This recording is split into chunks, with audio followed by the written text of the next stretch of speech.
بسم الله الرحمن الرحيم. السلام عليكم ورحمة الله وبركاته. الأهلي يفوز على سموحة في مباراة سيئة سيئة سيئة، بطلها جمهور النادي الأهلي فقط لا غير.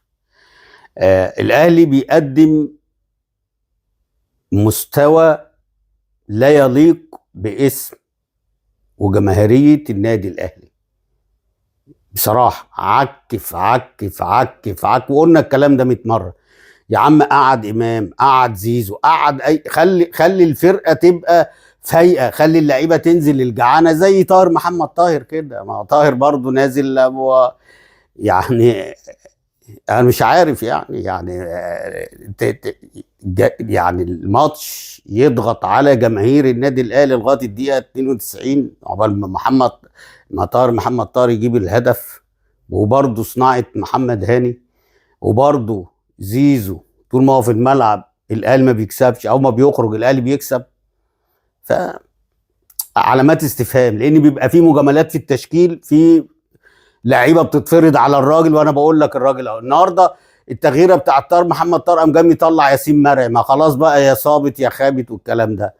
وبما يرضي ربنا زي ما قلنا الماتش اللي فات الاهلي له ضربه جزاء، النهارده سموحه ليها ضربه جزاء. ولكن الضغط اللي حصل الماتش اللي فات في سيراميكا هيخوف كل الحكام وحتى اللي قاعد على الفار. يعني النهارده ضربه الجزاء يا عم عيدها لنا صح، وهاتها من الزاويه الصح. زي ما انت جبت الزاويه بتاعه الماتش اللي فات وهم قالوا لا مش ضربه جزاء، انا طلعت قلت ضربه جزاء. فهاتها لنا عشان تاكد لنا ان هي يبقى في شفافيه يا جدعان. حتى المعلق كمان حاجه والله العظيم تخنق، يعني قال لك الجون عبقري بتاع تريزيجيه، جون بالدماغ العبقريه حطها في حته عبقريه. طب يا عم والجون اللي الراجل جابه بتاع سموحه من اجوان ميسي وشيكابالا والناس اللي هي عندها الكوره اللي هي بيعملها الار 2 بقى زي ما الكتاب بيقولوا بتروح في المقص، يعني فكرنا بشيكابالا وبيفكرنا بجوان ميسي. ما سمعناش صوته اتحاش يا جدعان، رحمه بينا عشان احنا بنبقى قاعدين بنتفرج.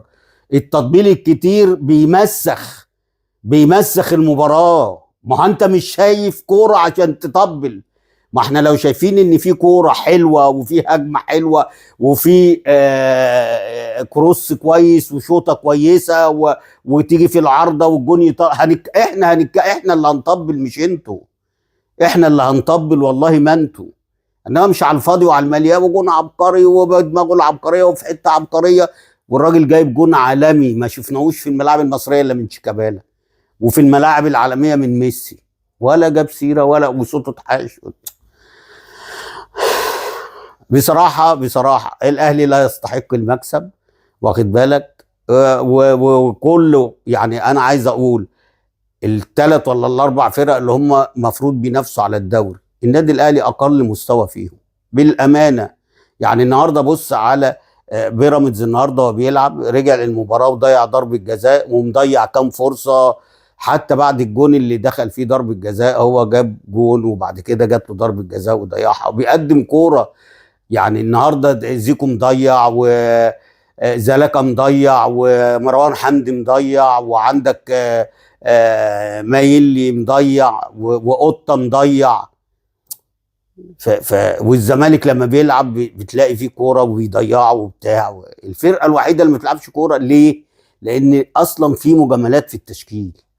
يعني مفروض بن شرقي ناحيه الشمال، تريزيجيه انت شفت قبل كده شريف وحش وعندك مروان عثمان اوحش، حط تريزيجيه راس حربه وحط شريف اسمه ده بن شرقي ناحيه الشمال وحط ناحيه اليمين حسين الشحات، الدنيا هتمشي. ولما تيجي غير طاهر محمد طاهر، تغير طاهر. زيزو والله العظيم لا له لعب، لا هو ولا امام ولا بن رمضان، والله ما ليهم لعب، والله ما ليهم لعب يا جدعان. بس طول ما انت بتجامل هو هيبقى المستوى ده والشكل ده والكلام ده. انما ربنا ما بيحبش ان انت يعني تظلم لعيبه بتبقى في الملعب تكسب الفرقه زي اشرف بن شرقي وزي حسين الشحات، وانت تقعدهم بره وتلاعب لعيبه يا ريت بيدوا المردود اللي انت تقول ده ممكن في اي وقت يجيب لك جون يعمل جون. زيزو بعد ما بيخرج الاهلي بيحلو، بيبقى اخطر. وحتى الكروس، الجون الثاني الكروس اللي جايبه اللي عامله محمد هاني اللي انتوا اصلا مش عاجبكم، وطاهر محمد طاهر اللي انتوا اصلا مش في دماغكم، اهو جايب لك ثلاث نقاط النهارده. لو انت خدت الدوري يبقى الهدف بتاع طاهر ده والكروس بتاع محمد هاني هو السبب. بس بالمستوى ده انت ما تاخدش دوري، ولو خدت دوري يبقى عليه العوض في الكوره في مصر لو بالمستوى ده، اقسم بالله. لان كبيراميدز وزمالك ومصري وسيراميكا بيقدموا كوره احسن من الاهلي بكتير. ليه؟ عشان المجاملات الفجه اللي بتحصل في التشكيل. يعني انا الراجل لما عمل اول مره يعمل تغيير من دماغه، اللي هو قام جاي يطلع ياسين مرعي ونزل طاهر محمد، ما يا خابت يا صابت بقى. ويمكن عشان التغييره دي طاهر محمد طاهر جاب لك الثلاث نقاط، عشان الراجل مره واحده عمل الصح بتاع دماغه. احنا بنقول حق ربنا، ما بيهمناش من حد، ولا بنخاف من اللجان، ولا بنخاف من اي حد، وبنقول اللي احنا شايفينه. انا المره اللي فاتت لحد ضربني على ايدي ولا مشيت مع الموجه وقلت لا ضربه جزاء، النادي الاهلي اتظلم في ضربه جزاء. النهارده سموحه اتظلمت في ضربه جزاء. الحكم النهارده كان 180 درجه، ما كانش كويس. انا بتكلم بما يرضي ربنا يعني النهارده ما، بس خلاص بعد الضغطه اللي فاتت دي كله هيخاف وكله هينزل، هيبقى زي اللي انتوا شفتوه النهارده ده. ماشي ان شاء الله اشوفكم قريب باذن الله. سلام عليكم.